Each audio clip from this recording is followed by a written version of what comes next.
The biggest confusion in America in 2019 is that money is happiness.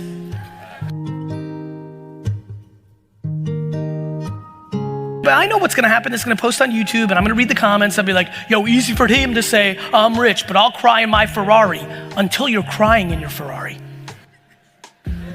And when you have money and you're sad as fuck, real bad shit happens. Because that shit goes from cognac and weed to cocaine and guns in your fucking mouth. My friends, it is time, once and for all, to fucking cut the bullshit. We need to start talking about happiness.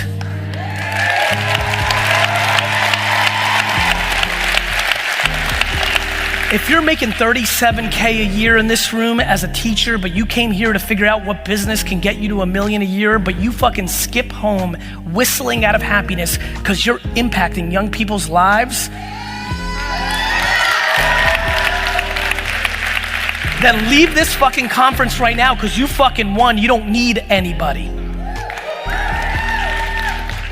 My friends, until our society, and this country especially, redefines success in being happy, not being rich, everybody will continue to go down the path that we're seeing in our society of depression, anxiety, drugs.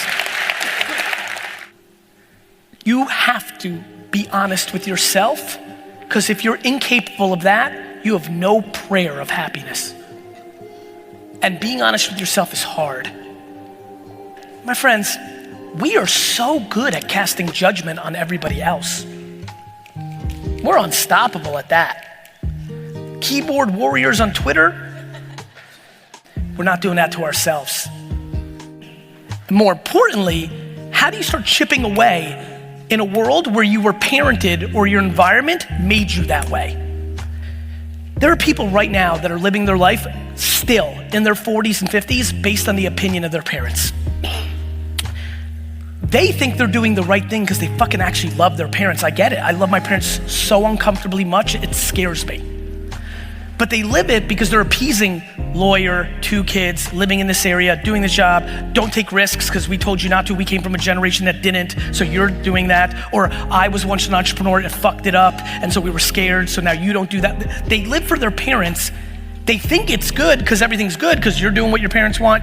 You feel like it's good. And then life keeps going. And then what starts happening is they start to resent their parents.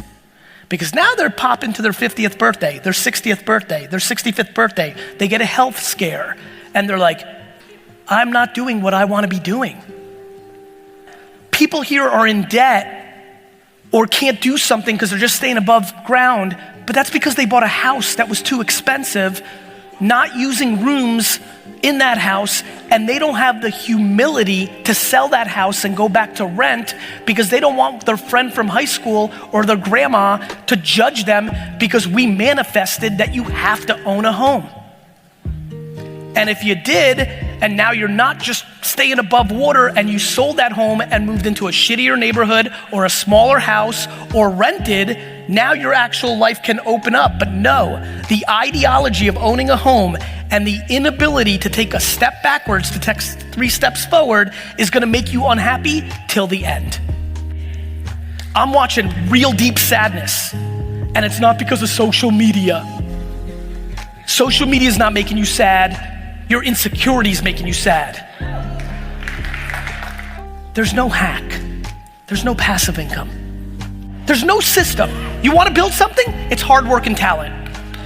Every person here that's not 100% happy, including myself, is not doing something because of judgment of somebody else. 100. You wanna fucking win in life? Fall in love with losing, because most people here are scared of it. The number 1 unlock to happiness in this room is to go out there after this talk and get naked about your vulnerabilities, what you suck at, take a step back, go humble. This is about losing and humility at the forefront, and nobody's talking about it. Every single other person talking is talking about fake it till you make it, winning at all costs, look the part before you are. Everybody here is trying to change the world. Change yourself first. So stop making judgment on the past and start being practical of what you can do instead of dwelling on what you can't do.